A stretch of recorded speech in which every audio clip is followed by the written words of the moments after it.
Why potential alone doesn't change your life. Hi, this is Greg Swanson. Welcome back to the Warrior Mind podcast. And we're going to be talking about potential energy. We all hear this person has so much potential and you have so much potential. But why potential alone doesn't change your life? You could have a lot of it. So we're going to dive into that a little bit more here today.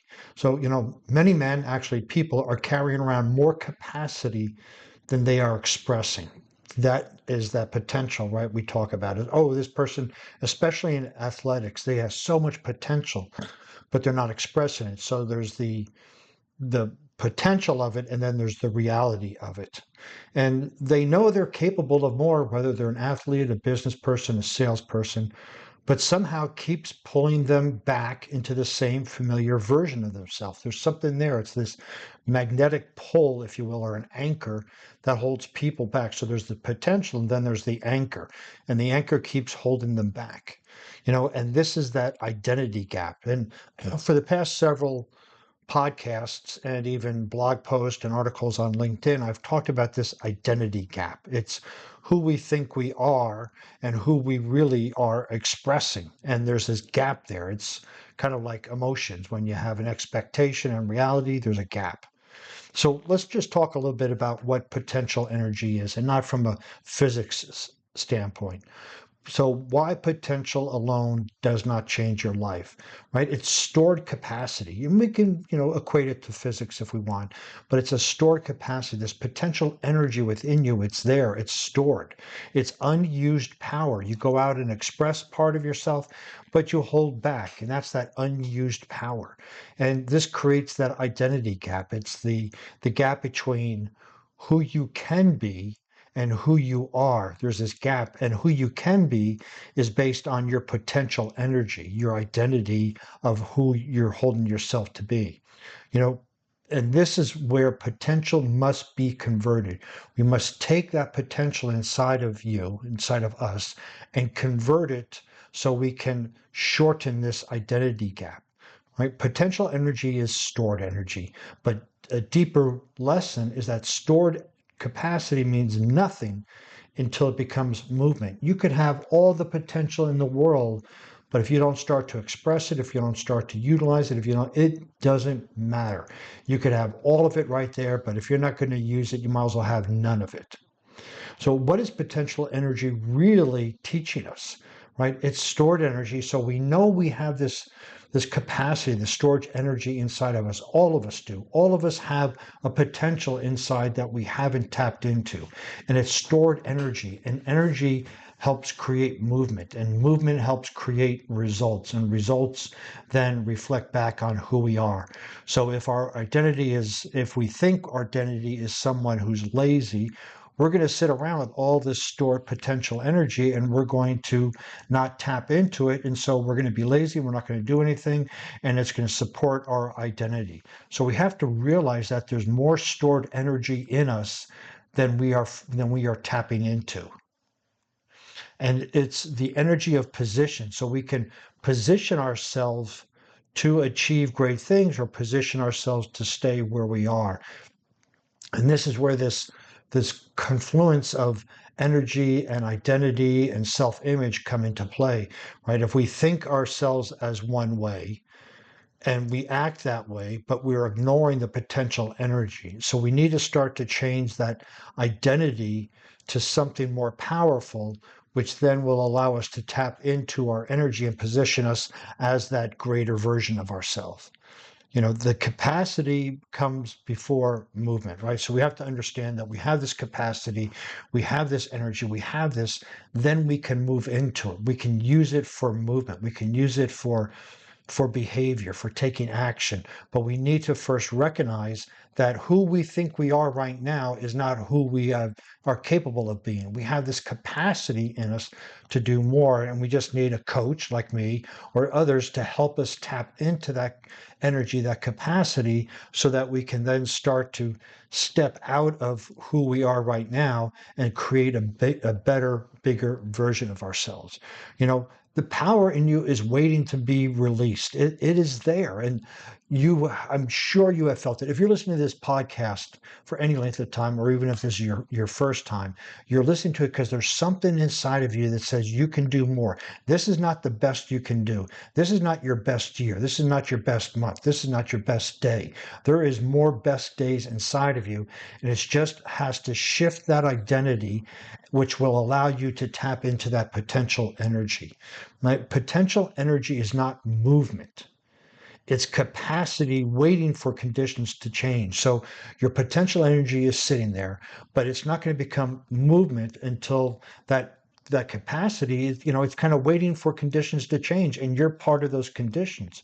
So when you change, then you can tap into that potential energy.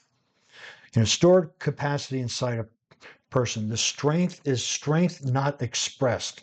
So if you go to the gym, you can maybe perhaps deadlift 225, but you have the strength. But if you don't go to the gym, you can't express it. So we don't know how strong a person is mentally, physically, emotionally, spiritually until it is expressed. And it doesn't get expressed correctly until we challenge ourselves. We challenge the identity that we're living under so that we can push ourselves to express that strength further. And it's clarity not yet acted on. So we have a vision of what we want, but we don't act on it. So this is what store capacity is, right? It's our strength that hasn't been expressed. It's our clarity that hasn't been acted on. It's discipline not yet aligned. So we have the strength in us. We have the clarity. We have the discipline, but we haven't tapped into that yet. And that's stored capacity. And it's purpose not embodied yet. So we have, the reason why we're here, and we have the strength, this clarity, we have all of that inside of us, but it's not yet been tapped into. And so that is that stored capacity. We have the stored capacity, but we need to tap into it. And that plays a big role in our identity. Men are not lacking ability. People are not lacking ability. They are carrying unused capacity that has not become action, identity, or lived power. So we have that. When we look at ourselves and look at others going, man, they just have so much potential. Yeah, they have so much strength. They have clarity. They have discipline. They have purpose, but they haven't expressed it yet. And that's what the potential is. And I want you to understand that you have tons of those potentials inside of you, but the way you are expressing it is dependent on the identity of who you think you are. So when we start changing the identity of who you think you are, you can then tap into your strength, your clarity, your discipline, your purpose, and start to express those more fully that align with the new identity of who you think you are. So this is where the identity is the gate. The identity is the doorway. The identity is the window to tap into that, right? Capability is present. Patterns remain loyal, right? So we have patterns and they're loyal. We live these patterns out all the time, and our capability is here. We're capable of it right now, but our patterns remain loyal, right? Old identity pulls us back. So we start to do something, and then the identity, we're not even aware of this, but the identity says, oh, you can't do it. You tried it before. You never succeed, right? And this isn't just negative self-talk. It's describing who we think we are. Oh, I'm a person who can only make 100,000 a year. Oh, I'm a person that's meant to stay alone because I can't have a relationship. And so when we start to step out of that, we start to challenge ourselves. Those old patterns are loyal. They're true to us because, in a sense, they have worked up to this point. If you're alive, even if the pattern is not supportive of who you want to be, it's working because you're alive. So that old identity keeps pulling us back when we try to step away from it. And the change, whatever change we have, we can work on behavior. Oh, I'm going to start eating healthy. And you eat healthy for 2 days, and then the old identity creeps up and says, why are you doing this? You're never going to succeed. And then we backslide in having 2 pizzas a day, right? So the change feels temporary because we know inevitably we're going to fall back into our old patterns. So you do not constantly rise to what you're capable of. You return to who you believe yourself to be. So we are all capable of much more, but we don't rise to that level. Even if we have knowledge, I mean, this is the thing. You could read all the books on nutrition, all the books on working out, all the books on investing, But if at your identity as a person who doesn't succeed in those things, you have the knowledge, you have the potential, but you're not doing it because of the belief in yourself, your identity. So the difference between capacity and life, you sense more than there's there. You know more is possible, but old patterns remain. Again, this is really hitting hard in this because there are times in the past week, the past month, where you knew that what you're doing isn't working. You're capable of much more. And again, it doesn't have to be something fantastic. Just be capable of much more, like cleaning up the mess in the house. You're capable of doing it, but you don't do it because your identity says that you're a slob or some other thing like that, right? But so these old patterns remain, and we need to start working on the identity. If you're familiar with the podcast, I have a formula, TFAR. Thoughts lead to feelings, lead to actions, to results. But those thoughts come from your identity. If your identity is a person who's lazy, then the thought is, I'm not going to clean up. The action is you don't do anything. The result is a messy house. That's just a simplistic expression of it. But these old patterns remain, and the gap becomes exhausting. We try to break out of it, we go back. We try to break out of it, but the old pattern brings us back. We try to break out. And after a while, we just go, this is too exhausting. I just might as well surrender to who I think I am.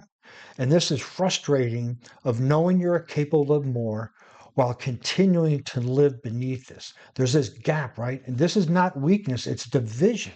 It's a division of expectations and reality. So the pattern is not random, right? These patterns happen all the time. The pattern is loyal, right? The pattern, we could say, is your old identity, right? It's loyal to you. It's loyal to old beliefs. It's loyal to familiar behavior.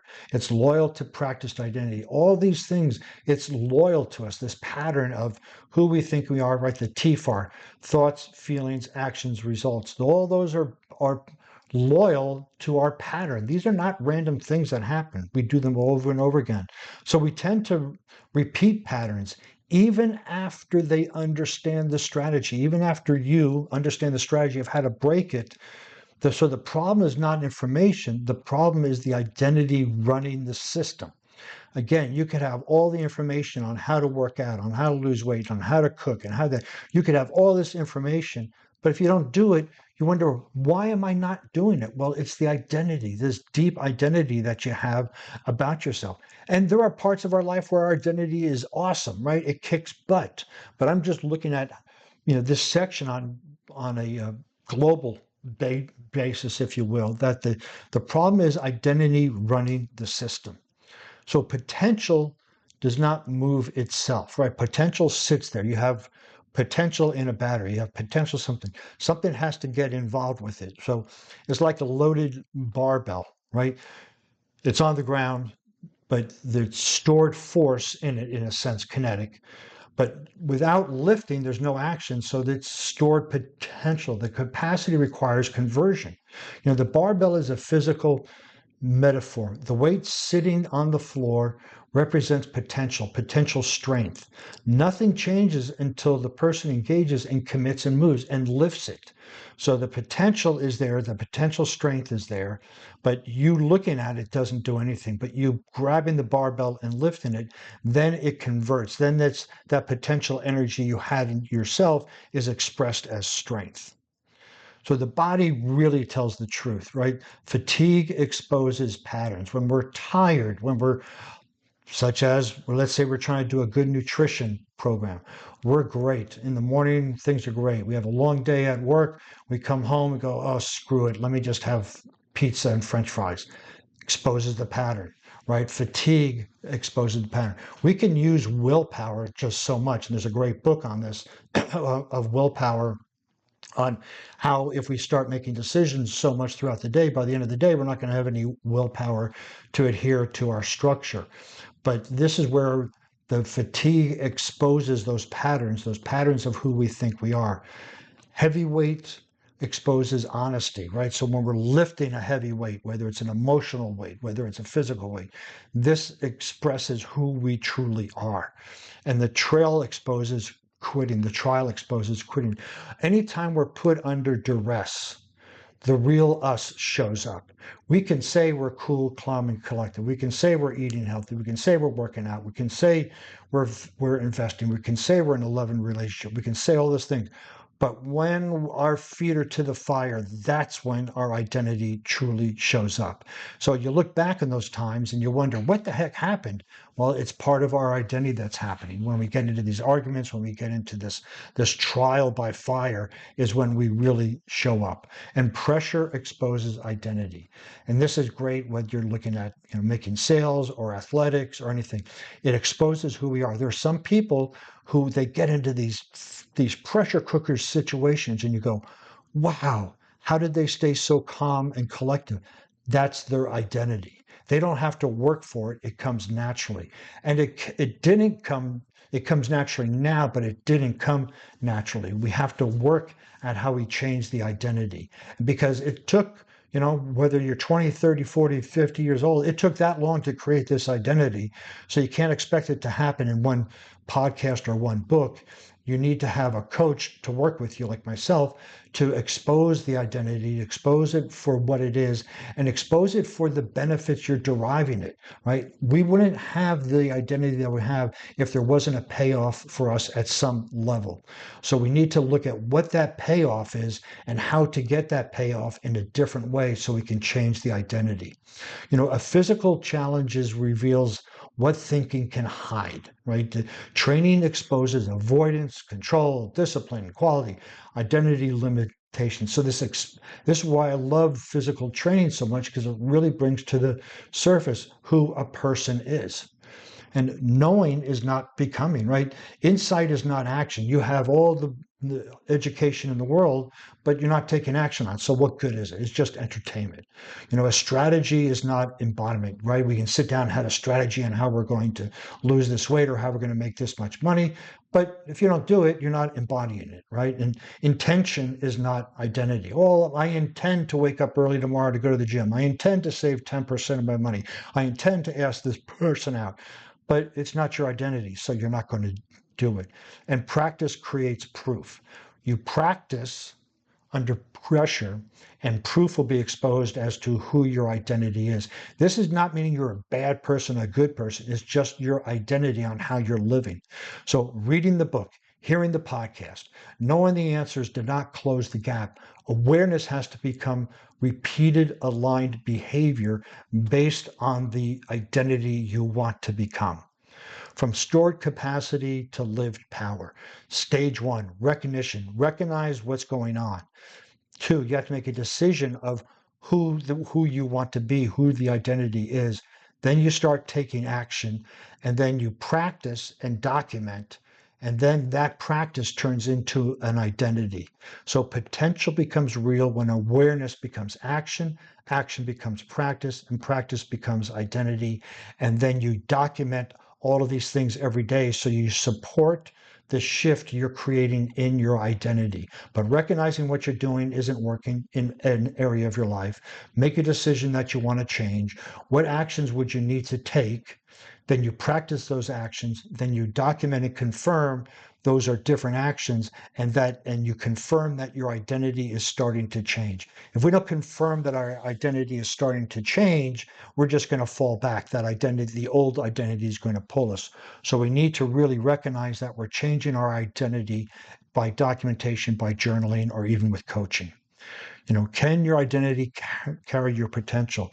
It's not what am I capable of, it's who am I practicing to be? What identity is leading? What must change now? These are the questions that you want to ask, not what am I capable of? So potential asks what is possible. Identity determines what becomes real. So potential, oh, I can do this. It's possible, but is it probable? Right? Anything is possible, but probably you won't do it unless the identity shifts. And so this is where a real important distinction: possibility over probability probability is equal to your identity. So when your identity determines what you want to become real, your possibilities will become probabilities. So let's close that gap, right? Through physical strength, through mental clarity, through emotional resilience, meaningful purpose. Potential is stored capacity in all these and more. But a person's life changes only when that capacity becomes aligned with action. So you need to take action. What type of person would eat healthy every day? What type of person? And then start to embody that. And this is not fake it till you make it, because you're faking it at some point, you're not acknowledging the change. So we need to acknowledge that change. And download the Resilient Man framework. So I put together a workbook for you. You can download it in the link below and learn how to align identity, discipline, and action so change becomes sustainable. Want to see the show notes on this podcast? You can visit warriormindcoach.com. While you're there, you can find more useful information and request your power strategy call, complimentary. Since you'll be on the internet, follow me on LinkedIn, Facebook, Instagram, and Pinterest, all under Warrior Mind Coach.